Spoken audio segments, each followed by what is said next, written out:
Diascofoot, le miroir du football de la diaspora congolaise.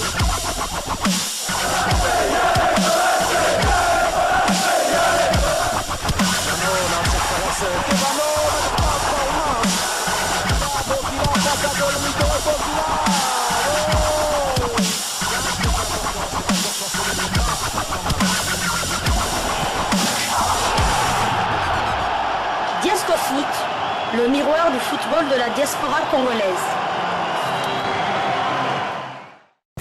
Vous êtes en train de suivre Diascofoot, le miroir du football de la diaspora congolaise. Diascofoot du 29 décembre 2022. Nous allons commencer ce numéro de Diascofoot par la Grèce, où Cédric Bakambu a retrouvé les chemins de file dans une rencontre où la formation de l'Olympiakos a infligé un score fleuve à son adversaire. En match comptant pour la 15e journée du championnat grec, Cédric Bakambu et son club, l'Olympiakos du Pirée, qui recevait Asteras Tripolis, ont réalisé un carton plein en s'imposant par le score de 5-0. Au cours de cette partie, le Congolais s'est également illustré avec un but. Olympiakos prenait le dessus dès les premiers instants du match en marquant à la 4e et la 35e minute par Pep Biel et James Rodriguez. C'est en deuxième période que Cédric Bakambu, entré en cours de jeu, va planter le troisième but 5 minutes après son entrée à la 68e minute sur un service de l'ancien joueur du Bayern de Munich et du Real Madrid, James Rodriguez. Dans les dernières minutes du match, Gary Rodriguez et Giorgio Masouras ont respectivement marqué le 4e et le 5e but de la soirée. Un succès qui permet ainsi aux pensionnaires du stade de Kariakakis de conforter leur 4e place au classement avec désormais 29 points. Ils pointent désormais à 9 unités du leader Panathinaikos. Donc voilà, le Panathinaikos d'Athènes. C'est une bonne chose pour Bakagol de retrouver les chemins défilés dans un match quand même à sens unique contre Asteras Tripolis. De la Grèce à la Turquie, il n'y a qu'un pas. Nous allons parler de la 14e journée de la Super League, la première division turque. Alanyaspor, le club d'Arnaud Lusamba, s'est imposé 3-1 contre Kayserispor. Arnaud Lusamba était titulaire, il est sorti à la 56e minute de jeu. Troisième titularisation consécutive pour Arnaud Lusamba. Alanyaspor est 9e de Super League avec 5 victoires, 6 nuls, 5 défaites, 24 buts marqués, 27 buts encaissés. Arnaud Lusamba a un temps de jeu de 599 minutes, 1 but marqué sur 1530 minutes possibles, 13 matchs joués sur 17 matchs possibles. Le prochain match de Alanyaspor en Super League va concerner la 15e journée. Alanyaspor va se déplacer du côté de Kassim Pacha et ça va être le mercredi 4 janvier 2023, 15h heure de Kinshasa, 16h heure de Lubumbashi, au stade Recep Tayyip Erdogan. Donc voilà tout ce qu'on pouvait dire concernant cette victoire de Alanyaspor qui se comporte quand même bien. Depuis ces quelques journées, l'information d'Alanyaspor n'arrête plus de s'imposer contre les adversaires, tant en match amical qu'en match officiel de la Super League turque, du championnat de première division. Quittons la Turquie pour la France pour parler du FC Nantes et de Samuel Moutoussamy qui repart avec un nul. Les Nantais s'est déplacé sur la pelouse de l'Estac, c'est-à-dire 3. À l'occasion de la reprise de la Ligue 1, la rencontre s'est soldée par un match nul et vierge. 0 but partout. Samuel Moutoussamy a effectué son entrée à la 75e minute de jeu. Un résultat qui permet à son équipe de sortir provisoirement de la zone rouge avec 14 points. Les Canaries recevront l'AJ Auxerre les dimanches prochains. Donc voilà, Samuel Moutoussamy partage 0 but partout pour cette reprise de la Ligue 1 après la trêve occasionnée par la Coupe du Monde Qatar 2022. Rendons-nous à présent en Italie pour un match amical qui opposait Torino à Monza et dans l'équipe de Torino évolue Brian Bayeye. Entré à la 70e minute de jeu, le latéral congolais Brian Bayeye a réalisé un bon match contre Monza. Torino s'est imposé sur la note de 4 buts à 1 quand même, c'est pas rien. Torino a battu donc Monza. Félicitations à Brian Bayeye qu'on va suivre vraiment de très près dans l'optique de pouvoir peut-être le récupérer pour les Léopards de la RDC. La balle est dans les camps de Sébastien Desabre, le sélectionneur manager des Léopards de la RDC.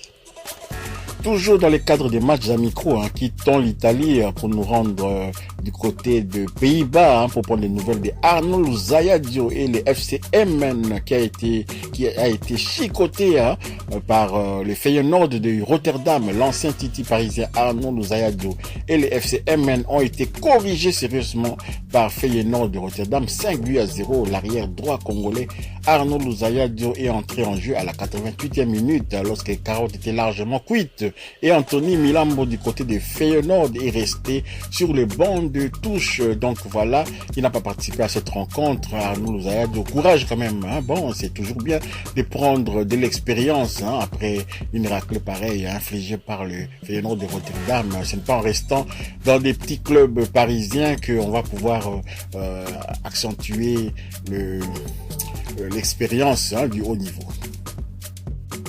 Terminons ce numéro de Diasco Foot par la Tanzanie. Vous savez, la Tanzanie, souvent lorsqu'on y va, c'est pour parler des Fiston Mayele, c'est pour parler des Young Africans, le club tanzanien actuellement leader dans le championnat tanzanien de football, des premières divisions.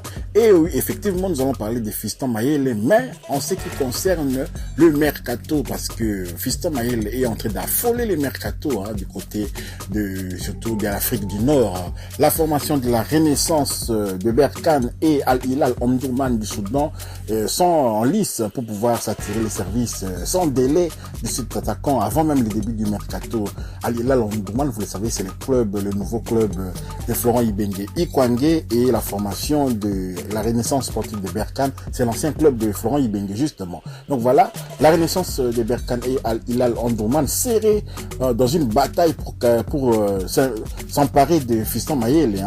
Donc différentes sources dont le Sun Sport, c'est un magazine, ont rapporté que la Renaissance de Berkane avait mis de côté $600,000 s'il vous plaît, et Al Hilal du Soudan $550,000 pour s'attacher les services de Fiston Mayele. Est-ce que Fiston Mayele va accepter le deal? Voilà, ils ont pris des négociations avec son agent pour qu'il puisse très rapidement joindre cette formation de la Renaissance de Berkane qui tient vraiment la corde.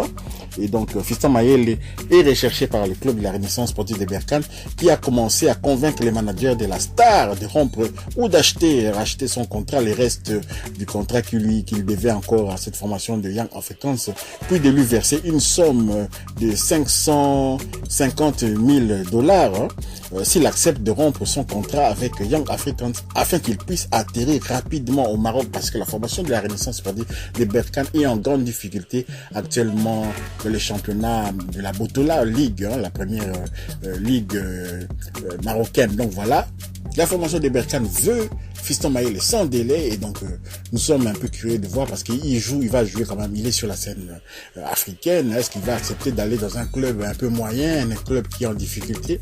Est-ce qu'il va accepter d'aller rejoindre Florent Ibenge au sein de la formation de Al Hilal Omdurman qui également est en difficulté actuellement? Ils ont aligné quand même 0 victoire dans les 2 derniers matchs qu'ils ont joués. Ils ont perdu et puis ils ont fait match nul, et donc Florent Ibenge a vraiment besoin d'un attaquant du style Fiston Mayele qu'il avait déjà entraîné au sein de l'AS Vita Club et puis qu'il avait emmené aussi au CHAN. Souvenez-vous, malheureusement Florent Ibenge avait attrapé soi-disant le Covid, et donc Fiston Mayele avait perdu sa place même de titulaire au sein de l'attaque des Léopards de la RDC dans ces CHAN-là qui avaient eu lieu au Cameroun. Si vous avez aimé cette livraison sportive de Diasco Foot, merci de pouvoir liker, de pouvoir commenter. Pour ceux qui ne sont pas abonnés, abonnez-vous à Diasco Foot, le miroir du football de la diaspora congolaise. Et puis, n'oubliez pas d'activer la petite cloche de notification. Elle vous permettra de ne pas manquer les prochaines vidéos que nous mettrons en ligne. Diasco Foot vous dit au revoir.